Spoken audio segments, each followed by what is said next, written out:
The Wyoming borderlands howled with wind that night, tearing across the prairie like it wanted to rip the sky apart. Rhett Lawson gripped the steering wheel of his battered pickup, squinting through sheets of rain that turned Highway 28 into a blur of asphalt and danger. He was late getting home later than he'd promised Finn, and the guilt gnawed at him, almost as hard as the wind rattled his truck. Then he saw headlights pointing skyward at an unnatural angle, smoke rising into the storm-dark air. A luxury SUV had rolled off the embankment, its Mercedes emblem glinting in his headlights. The acrid smell of leaking gasoline cut through even the rain. Rhett slammed on his brakes. Through the shattered passenger window, he could make out a figure slumped against the steering wheel. A woman young, her face pale as death, blood trailing from her temple. The engine ticked ominously, heat shimmering above the crumpled hood. No time to think. No time to call for help that wouldn't arrive for an hour anyway. Rhett grabbed the tire iron from his truck bed and ran.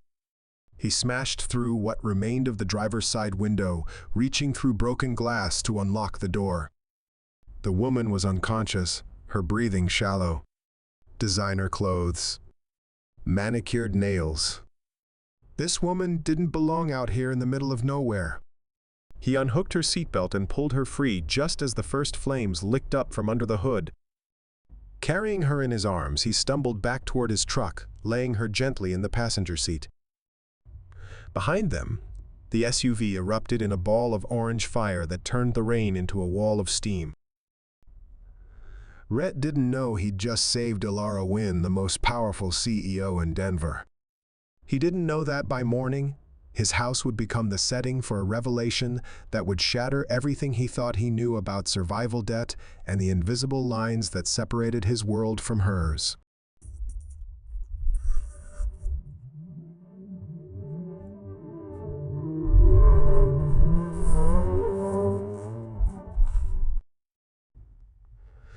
His wife, Caroline, had died giving birth to complications. Nobody saw coming a perfect pregnancy turned nightmare in the space of an hour. She'd left him with a son, a failing cattle ranch, and a mortgage that multiplied like weeds. Every month he couldn't pay it.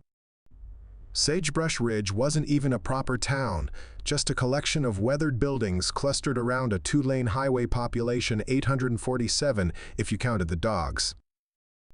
The kind of place where everyone knew your business, where the diner served breakfast all day, and where a man like Rhett could still make a living with his hands if the bank would just give him time. But time was the one thing the bank wasn't selling.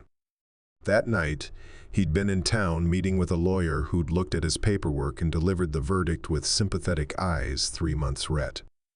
Maybe 4 if we're lucky. After that, they'll foreclose. The lawyer hadn't charged him, which somehow made it worse. Charity tasted like ash. So Rhett had driven into the storm with his jaw clenched and his future crumbling, thinking about 7-year-old Finn asleep at home, thinking about Caroline's parents who'd offered to take the boy somewhere more stable, thinking about how a man admits defeat when defeat is all that's left. Then the Mercedes appeared like a vision from another world, and instinct took over. The woman in his passenger seat moaned softly as he drove her head lolling against the window. She was beautiful in that untouchable way of magazine covers and corporate headshots, sharp cheekbones, dark hair swept back a face that belonged to boardrooms and charity galas. Blood matted her hair above her right ear. Her white blouse was torn at the shoulder. "Hey," Rhett said, keeping his voice gentle. "Can you hear me? What's your name?" No response. Her breathing was regular, though, and when he checked her pulse at a stoplight, it was strong. Concussion, probably. She needed a hospital, but the nearest one was in Riverton, 40 miles away, and the storm had turned the roads into rivers. The radio crackled with warnings, multiple accidents, flooding, stay home if possible. Rhett made the decision that would change everything. He turned toward his ranch. The house appeared through the rain like a ghost of better times. A 2-story farmhouse with peeling white paint and a sagging porch surrounded by dark shapes of outbuildings and empty pastures. Rhett had sold most of the cattle months ago. What remained was stubbornness and memory. He carried the woman inside her weight, slight in his arms, and laid her on his bed, the only one with clean sheets, because he'd washed them that morning in a fit of optimism or denial. The bedside lamp cast warm yellow light across her face. She looked younger up close, maybe early 30s.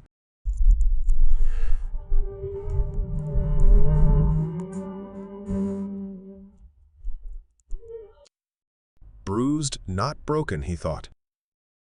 Hoped. Rhett had learned field medicine from necessity. When you lived this far from town with a young son, you learned to handle cuts and sprains and fevers. He cleaned the gash on her temple with hydrogen peroxide, butterfly bandaged it closed, and pressed a cold cloth against the swelling. She flinched in her sleep, murmuring something that sounded like the merger or the numbers. "You're safe," he told her, even though she couldn't hear. "You're okay now." A small voice from the doorway, Dad. Rhett turned to find Finn standing in his dinosaur pajamas, blinking sleep from his eyes, staring at the stranger in the bed with the solemn curiosity of a child who'd learned young that life was full of unexpected things. "Hey, buddy."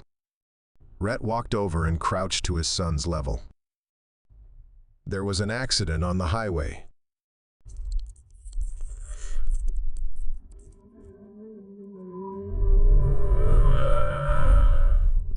"The storm's too bad to get her to the hospital tonight."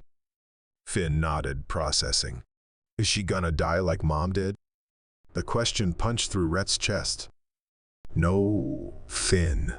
She's got some bumps and bruises, but she's gonna be fine. She just needs to rest." "Okay." Finn peered around his father at the sleeping woman. "She's pretty." "Yeah, she is." "Now back to bed with you. School tomorrow." "But Dad, tomorrow's Saturday?" Rhett closed his eyes. He'd lost track of days somewhere between the lawyer's office and the burning Mercedes. Right? Well, sleep anyway. It's late. He tucked Finn back into bed, kissed his forehead, and returned to his own room, where the stranger slept in his sheets while he settled into the worn armchair by the window. Rain drummed on the roof. The old house creaked and groaned like a ship in a storm. Somewhere in the darkness, Rhett drifted into uneasy sleep, wondering what the morning would bring. Rhett woke to silence. The storm had passed, leaving that peculiar stillness that follows chaos. No wind, no rain, just the drip of water from the eaves and the distant call of a meadowlark greeting the sun. His neck ached from the armchair, and his first conscious thought was to check on the woman. The bed was empty. He found her in the kitchen, and the sight stopped him in the doorway like he'd walked into a photograph from a life he'd never lived. She wore his flannel shirt, the blue and gray one he'd left draped over a chair, the one Caroline had given him for his 30th birthday. It hung loose on her smaller frame, the sleeves rolled up to reveal slender wrists, the hem falling to mid-thigh above her bare legs. She stood at the counter with her back to him, one hand braced against the old formica, the other pressed to her temple. Morning light poured through the window above the sink, turning the kitchen golden, catching dust motes in the air and painting her dark hair with highlights of amber. The ancient coffee pot percolated on the stove. Rhett had set it up on autopilot before collapsing last night, and the smell of cheap grounds mixed with wood smoke from the stove. She turned, and their eyes met. For a moment, neither spoke. She looked disoriented, vulnerable, scanning the humble kitchen with its chipped tiles and mismatched chairs, the pile of unpaid bills on the table, the child's drawings magneted to the refrigerator. Her gaze landed on Rhett, and held there something unreadable flickering across her face.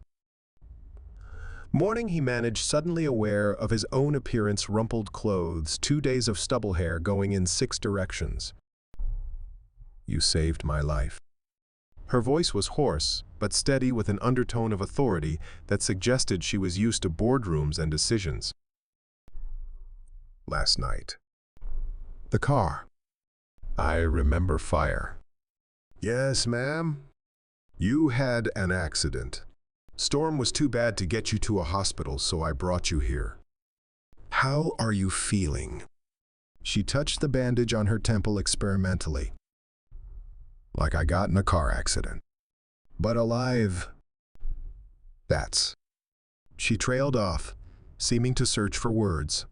Thank you doesn't really cover it. You're welcome.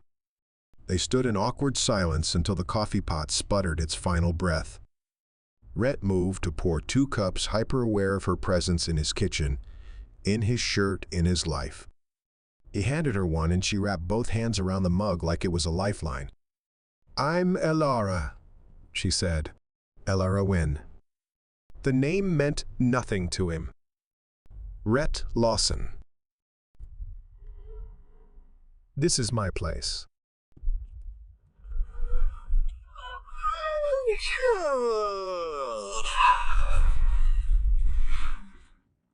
So?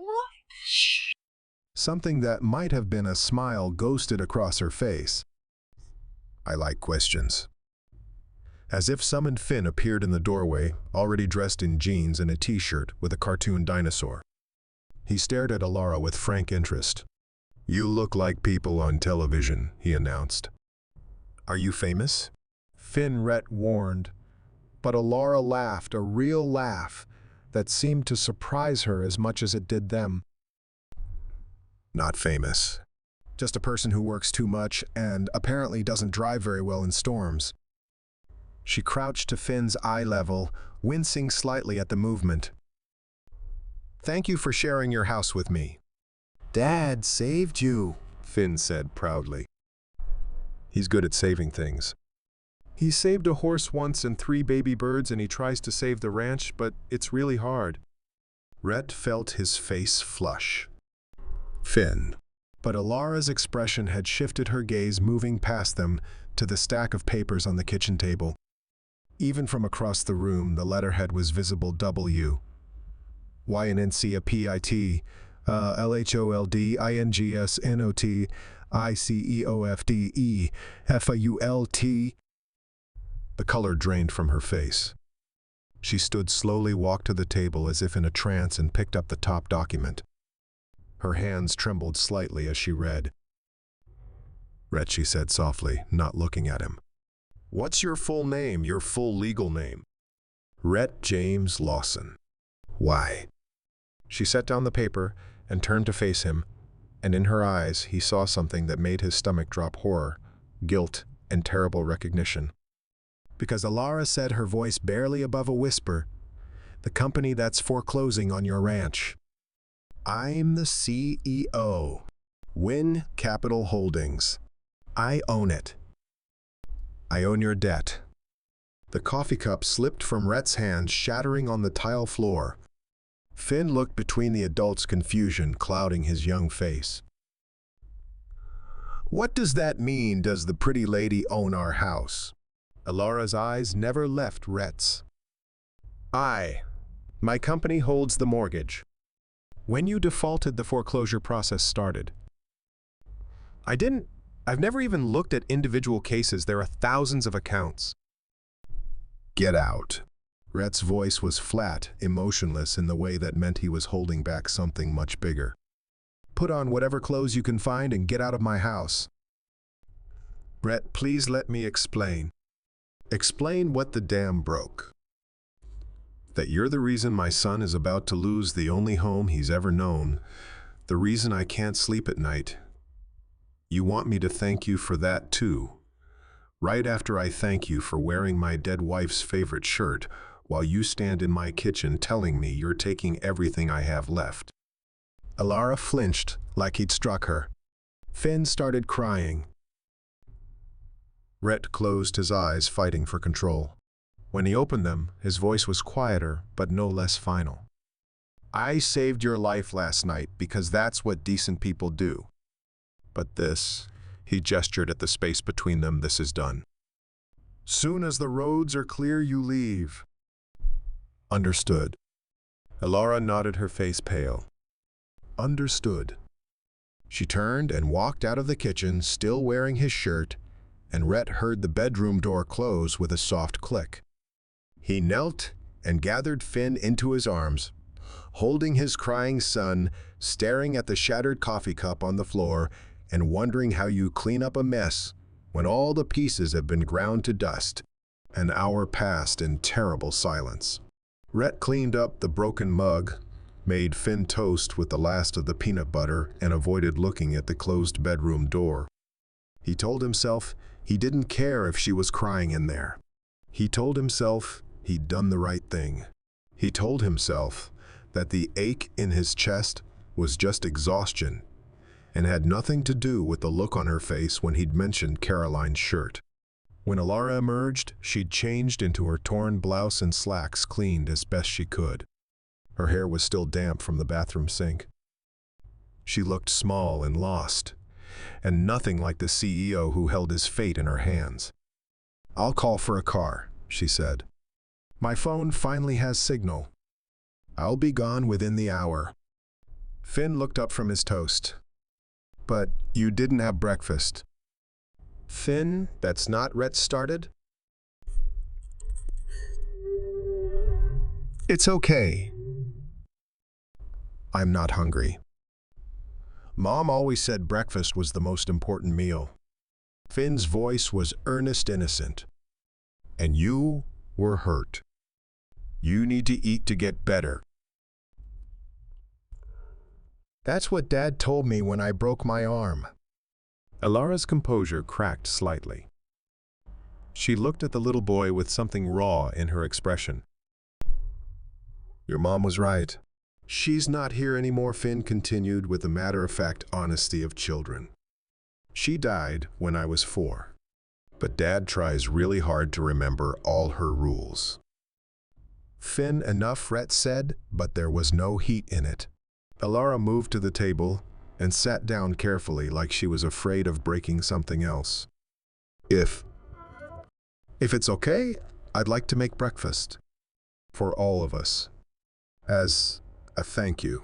Please." Rhett wanted to refuse.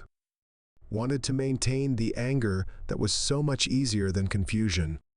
But something in her voice, a brittleness, a desperate need to do one good thing, made him nod. She worked in silence, finding ingredients in his sparse kitchen: eggs, the end of a loaf of bread, some butter.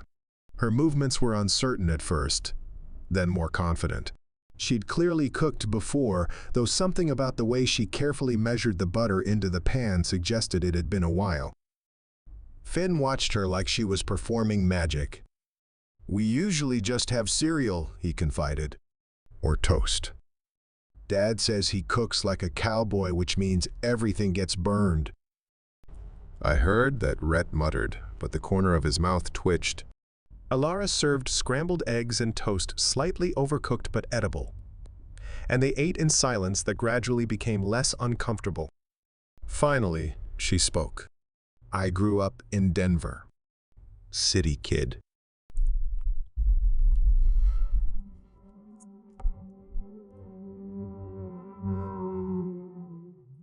Parents divorced when I was 8. Ugly divorce.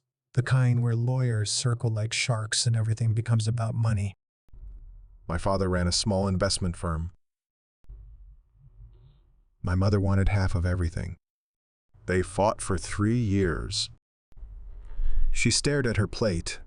By the time it was over, the legal fees had consumed most of what they were fighting over. Dad's firm went under. Mom moved to Phoenix with nothing.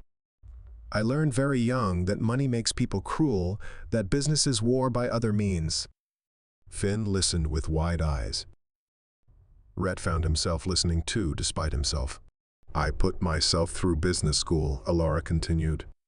"Worked 3 jobs. Built my company from nothing. I told myself I was being smart, practical, that foreclosure was just math, just business. That if people couldn't pay their debts, it wasn't personal." Her voice dropped.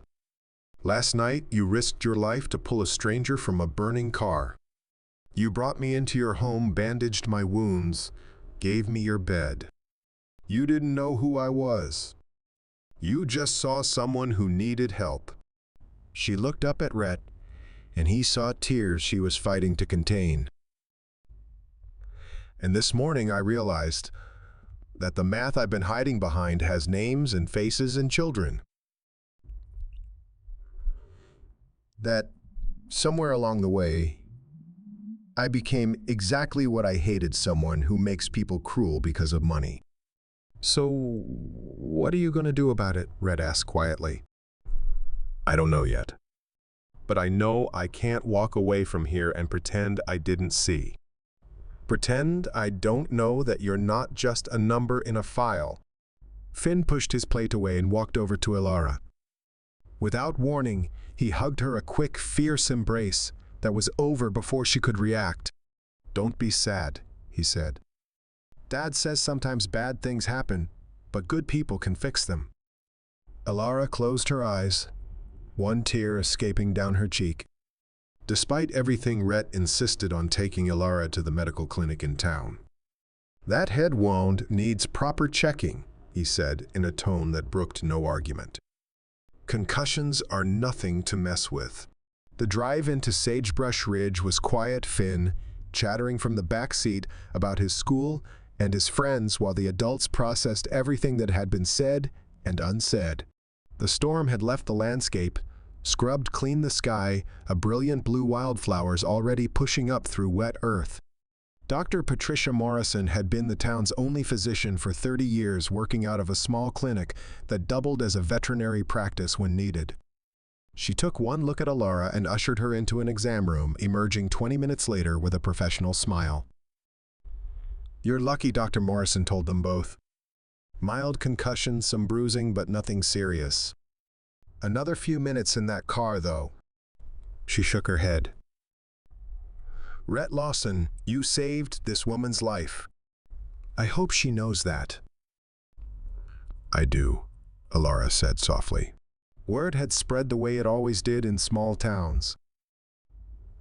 By the time they left the clinic, 3 people had stopped to ask Rhett about the rescue, to meet the city woman from the accident, to offer casseroles and prayers.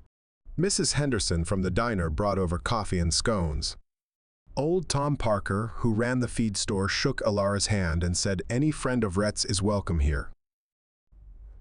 Elara looked overwhelmed by the casual kindness, the way people knew each other's names, asked about Finn's upcoming school play, remembered that Rhett's truck needed new brakes.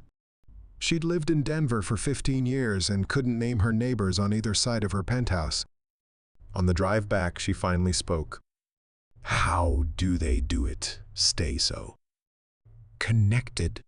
It's how you survive out here, Rhett said.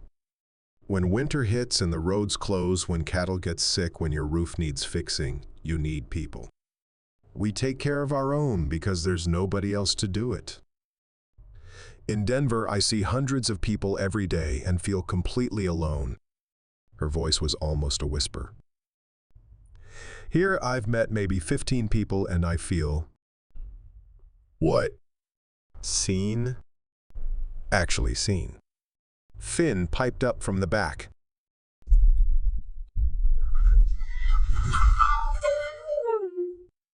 Both adults laughed, and for a moment, the tension dissipated like morning fog. Back at the ranch, Elara's phone buzzed with increasing urgency. She looked at the screen and went pale. I need to make some calls. Is there somewhere I could... Porch has the best reception, Rhett said. He watched her through the kitchen window as she paced back and forth, her body language shifting from casual to rigid in seconds.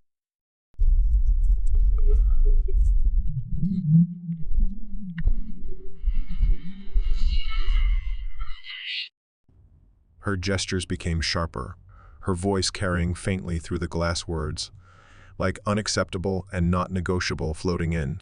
Something was wrong. Very wrong. Elara came back inside looking like she'd aged 10 years in 20 minutes. She sank into a kitchen chair without asking, staring at nothing. What happened? Rhett asked, surprising himself with the concern in his voice. Everything. She laughed bitterly. The board of directors knows I was in an accident.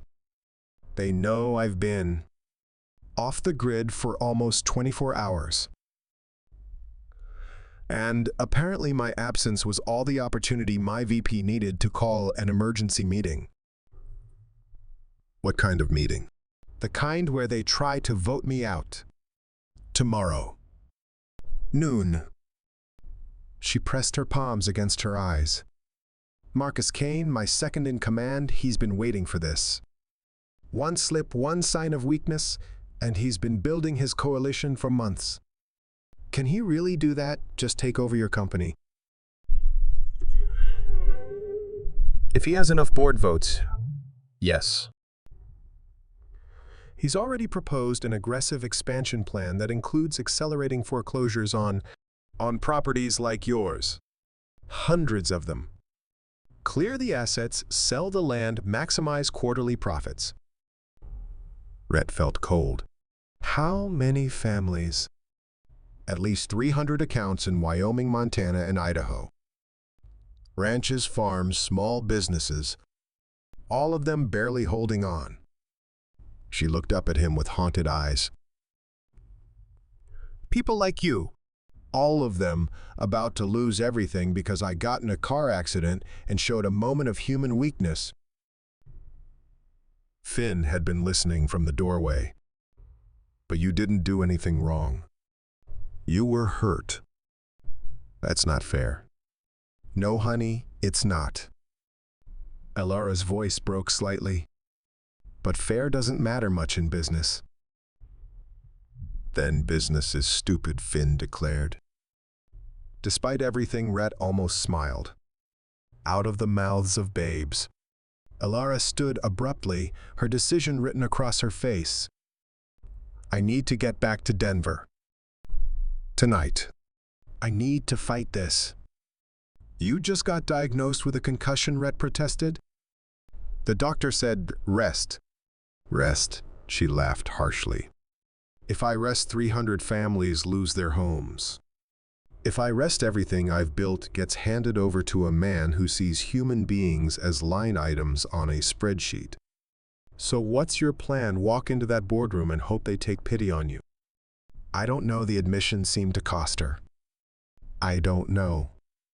All I know is I can't stay here and do nothing. Silence fell heavy and suffocating. Then Finn's small voice, Dad could help. Both adults turned to him. I don't think Rhett started. No, listen, Finn insisted with the unshakable logic of childhood.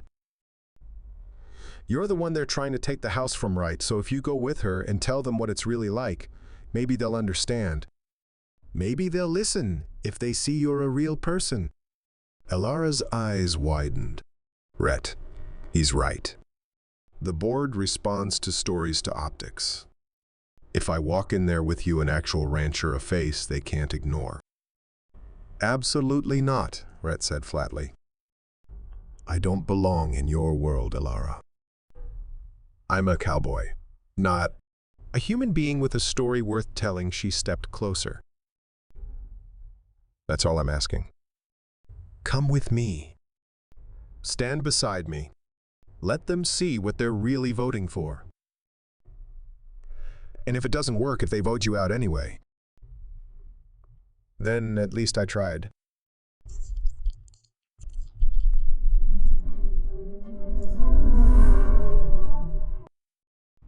She paused.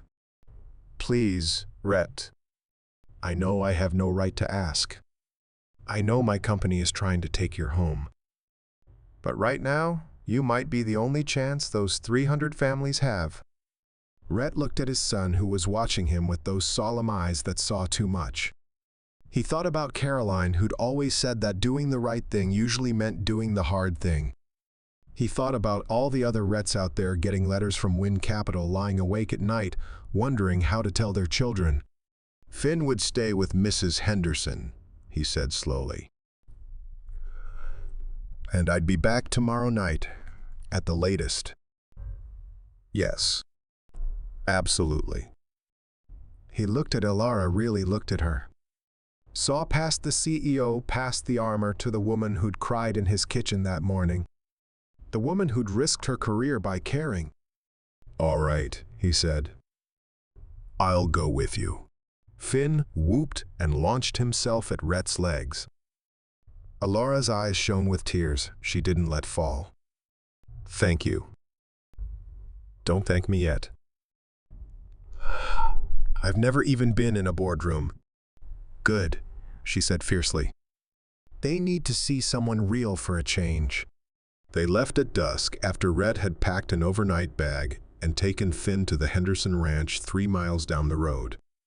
Mrs. Henderson, bless her, asked no questions, just hugged Finn and promised to make his favorite pancakes in the morning. Finn pressed something into Elara's hand before they left, a small metal pin shaped like a star. "It's the sheriff's badge," he explained seriously. "From my cowboy set. So you can be brave." Elara's composure finally cracked. She knelt and hugged him, holding on just a moment too long. "I'll bring it back to you," she promised. "Tomorrow." "You better," Finn said. "Dad needs you to win." The rental car Elara had arranged was sleek and black, nothing like Rhett's battered pickup. He felt out of place the moment he settled into the leather seat. The Denver skyline appeared on the horizon as full dark fell, a constellation of lights against the mountain's glass towers, reflecting the last of the sunset. "I've lived 40 minutes from this city my whole life," Rhett said quietly, "and I think I've been here maybe 5 times. It's just buildings and ambition," Elara replied. "Nothing real." "Your office is here." "That's real." She glanced at him. "Is it though? Sometimes I think I've spent so many years building walls that I forgot what I was protecting." "Or from what?" They drove in silence for a while, the highway stretching between 2 worlds. The open range behind them, the urban sprawl ahead. Finally, Rhett spoke.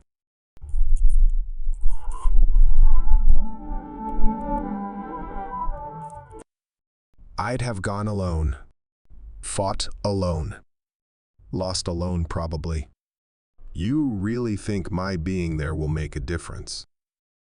"I think," Elara said carefully, "that when Marcus Kane presents his expansion plan, he'll talk about efficiency and growth and market opportunities. He'll use words like strategic asset reallocation and portfolio optimization. Words that sound smart but mean nothing. And I'll tell them they're wrong. You'll tell them what those words actually mean. That strategic asset reallocation means Finn losing his home.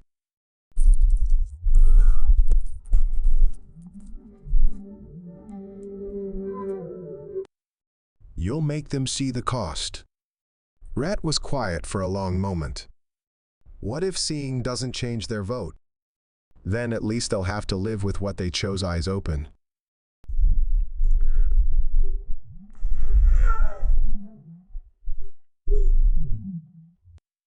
Elara navigated to a high-rise downtown, all steel and glass, and handed her keys to a valet who called her Ms.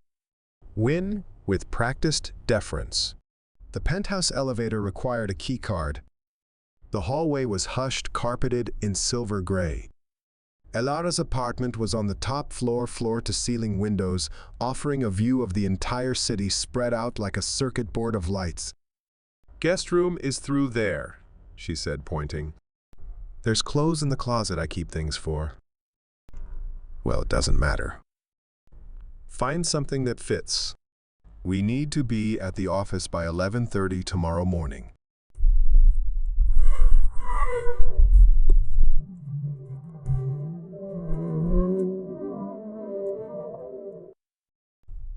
No photos. No personal items. No sign that anyone actually called this place home. Elara. She turned from the window. "Yes." "Do you even like it here?" The question seemed to surprise her.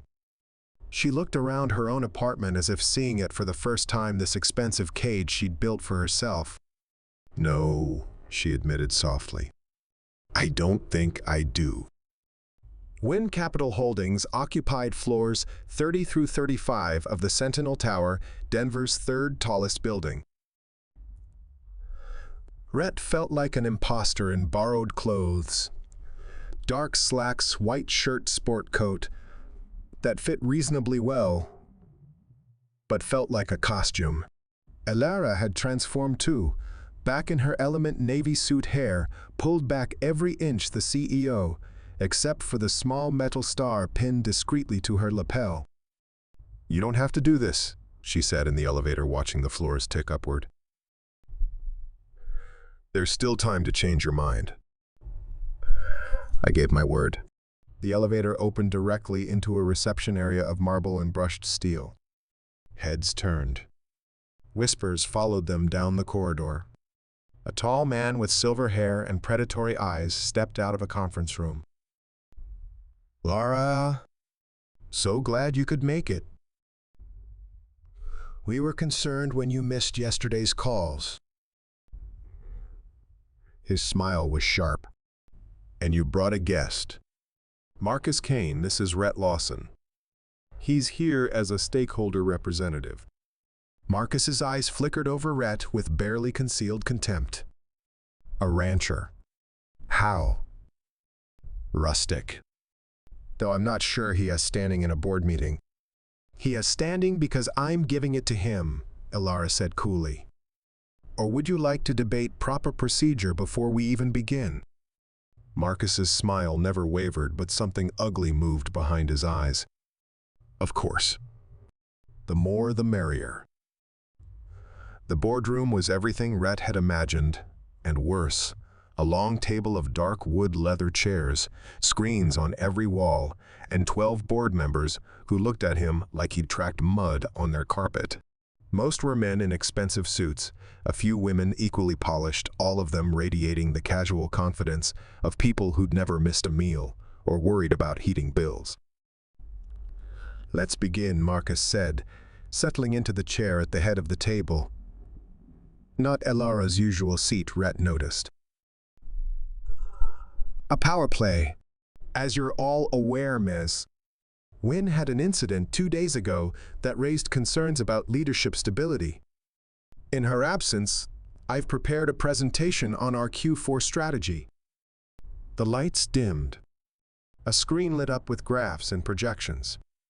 Marcus clicked through slides with practiced ease, his voice smooth and confident. "Current rural asset portfolio performance is below target. Default rates are rising, which presents an opportunity.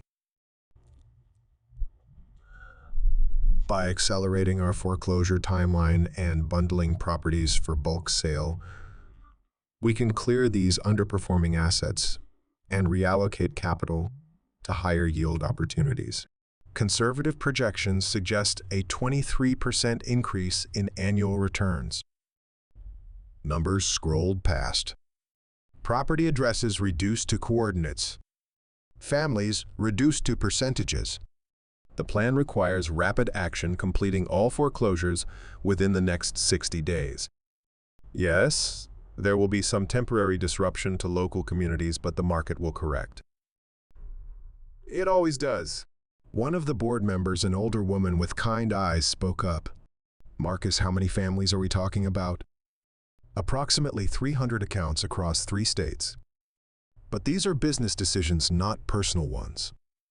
We have a fiduciary responsibility to our shareholders." "May I speak?" Rhett's voice cut through the room, rougher and more real than anything else in that sterile space. Marcus looked annoyed. "This is highly irregular." "Let him speak," Elara said quietly, and something in her voice made the room go silent. Rhett stood, feeling every eye on him, fighting the urge to run. He thought of Finn, of Caroline, of Mrs. Henderson and Dr. Morrison and all the people in Sagebrush Ridge who knew his name. "My name is Rhett Lawson." "Account number," he pulled out a folded paper double. You see 7,734 ER. That's what I am to you, write a number. A percentage point in Mr. Kane's plan. He walked slowly around the table, forcing them to look at him. I'm a cowboy. Fourth-generation rancher. My great-grandfather built our place in 1924 during the Depression with his own hands. My grandfather raised cattle there. My father expanded it. I inherited it when he died, along with the debt, along with the drought years and the bad markets, and all the normal problems that come with trying to live off the land. He stopped behind Marcus's chair. Then my wife died in childbirth. I had a newborn son and a mortgage I could barely make when times were good, let alone after funeral costs and medical bills. I fell behind. I'm sure your records show that. 3 months late. Then 6. Then 9. Mr. Lawson, Marcus began, but Rhett kept talking. I'm not asking for charity. I know I signed papers. I know debt is debt. But what I want you to understand is that account WC 7734R isn't just numbers. It's my 7-year-old son's bedroom, where he still has a nightlight because he's afraid of the dark. It's my wife's garden that I can't bring myself to plow under. It's the barn where I taught Finn to ride. It's 3 generations of memories and sweat and life. He pulled out his phone, pulled up a photo, set it on the table. Finn, grinning, sitting on a horse 3 times his size. That's what you'll foreclose on in 60 days. That's what strategic asset reallocation actually means. You'll sell it to someone who doesn't care about the history, who'll probably turn it into vacation rentals or let it rot. And my son will grow up knowing that the place where his mother is buried doesn't belong to us anymore. The room was silent. The older woman had tears in her eyes. Multiply that by 300, Rhett continued. 300 families. 300 sets of memories.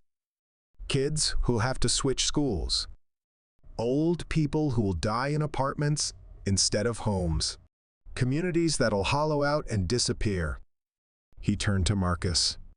You're right that it's business. But business doesn't happen in a vacuum. It has consequences. Real ones. For real people. He looked at Elara, who was watching him with something like pride. Wynn saved my life 2 nights ago, he said. Pulled me from a burning car. And the next morning she learned that her company was about to take everything I have left. You know what she did? She didn't hide behind fiduciary responsibility or shareholder value. She looked me in the eye and admitted it was wrong. She had the courage to see me as a person. He addressed the full board now. So that's what I'm asking you to do. See us. All 300 of us. We're not underperforming assets. We're your neighbors. We're Americans trying to survive. And if you vote for this plan, you'll have to live with the knowledge of what you chose. Rhett sat down, his hands shaking slightly. In the silence that followed, Elara stood. I have an alternative proposal, she said. One that honors both our responsibility to shareholders and our responsibility to human beings. She clicked to a new presentation, one she'd clearly been working on all night. Rhett recognized his story in the slides, but also financial projections, restructuring plans, partnership opportunities with agricultural nonprofits. Instead of mass foreclosures, we implement a hardship review process. We work with families to restructure payment plans. We partner with local banks and credit unions. We extend timelines for those willing to work with us. Yes, it's slower. Yes, it's more complex. But it's also sustainable, ethical, and in the long run better for our reputation and bottom line. Marcus scoffed. Reputation? Since when do we make decisions based on feelings? Since I decided I wanted to lead a company I could be proud of, Elara shot back. Since I realized that ruthless efficiency at the cost of human dignity isn't strength, it's cowardice. It's easy to make decisions from a distance, Marcus. It's easy to treat people like numbers when you never have to look them in the eye. This is absurd. She's right. The older woman spoke up. I've been on this board for 12 years, and I've watched us become exactly what people hate about corporate America. Maybe it's time we tried something different. Catherine, you can't be serious. I'm perfectly serious, Marcus. I move that we table your foreclosure plan and implement Wynn's alternative. Seconds. 2 hands went up. Then a third. Then a fourth. The vote when it came was 8-4 in favor of Elara's plan. Marcus's face went red, then white. This is a mistake. You're letting emotions override logic. Meeting adjourned, Elara said firmly.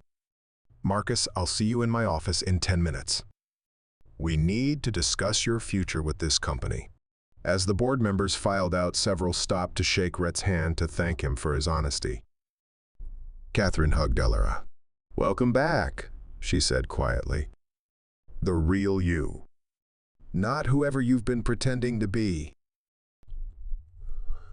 When they were finally alone in the boardroom, Elara turned to Rhett, and he saw that she was crying. You did it, she said. You made them see. We did it, he corrected. Together, she laughed through her tears, then did something that surprised them both. She hugged him.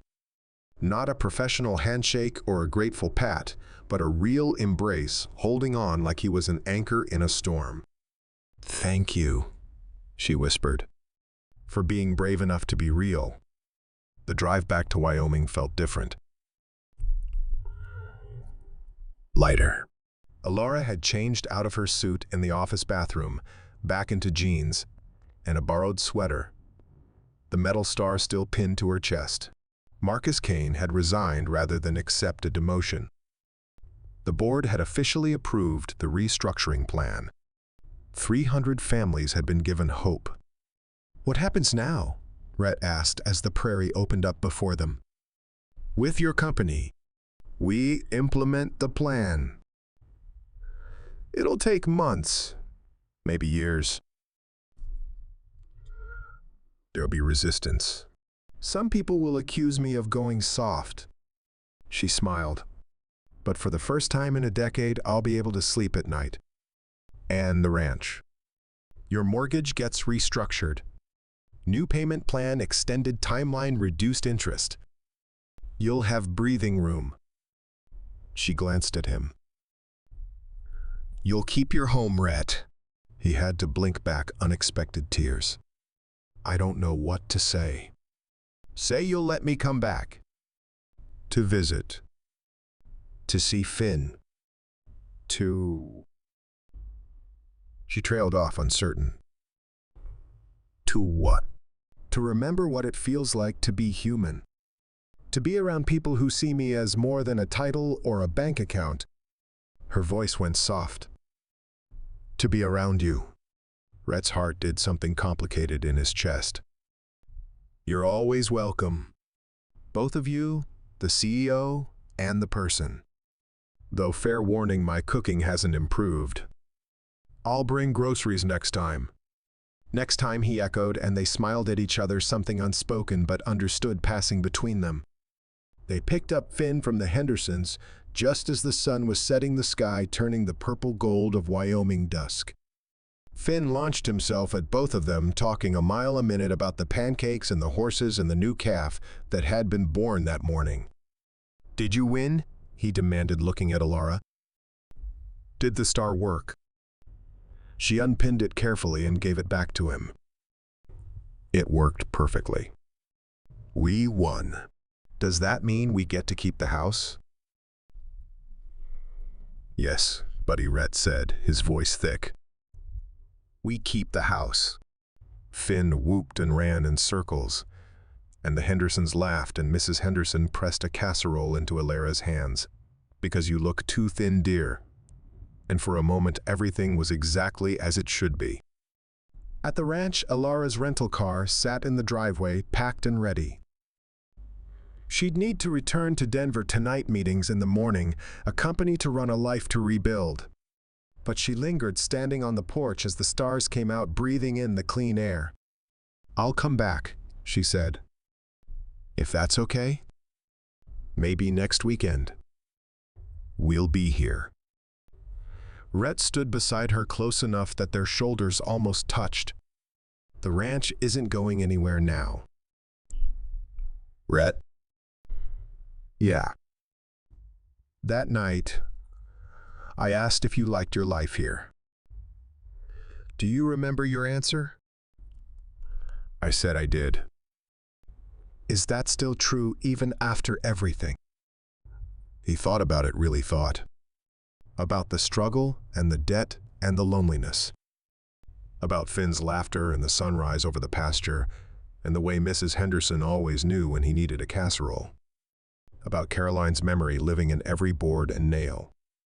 About this strange, unexpected woman who'd crashed into his world and changed it. "Yeah," he said finally. "It's still true. Maybe more true now than before." Elara nodded, satisfied. She got in her car, started the engine, then rolled down the window. "See you next weekend, Cowboy." "See you, CEO." He watched her taillights disappear down the dirt road, Finn beside him waving goodbye. When she was gone, his son looked up at him with those two wise eyes. "You like her, Dad?" "I do." "Are you gonna marry her?" Rhett laughed, startled. "Whoa there, buddy. Let's not get ahead of ourselves. But you could write someday. Someday is a long way off. Let's just see what happens." "Okay." Finn yawned hugely. "I'm glad we get to keep the house." "Me too, son." "Me too." That night, after Finn was asleep, Rhett sat on the porch with a cup of coffee. A good cup made from the beans Elara had left behind, much better than his usual bitter brew. The stars wheeled overhead in their ancient patterns. The wind whispered through the grass. Somewhere in the distance, a coyote sang. His phone buzzed. A text from Elara made it back, missing the quiet already. And the company. He smiled, typed back, "Doors always open. Coffee will be terrible, but honest. Perfect. That's exactly what I need." Rhett set down his phone and looked out at his land. The land that was still his, still theirs, still full of history and hope. Tomorrow there would be work to do. Fences to mend. Payments to make. A life to rebuild with new possibilities. But tonight, under the vast Wyoming sky, he felt something he hadn't felt in 3 years' peace. And underneath it, barely acknowledged but growing, the first tentative shoots of something that might someday be hope for a different kind of future. A future with room for a woman in a power suit and cowboy boots. A future where broken things could be mended. A future where two worlds impossibly different might find a way to become one home.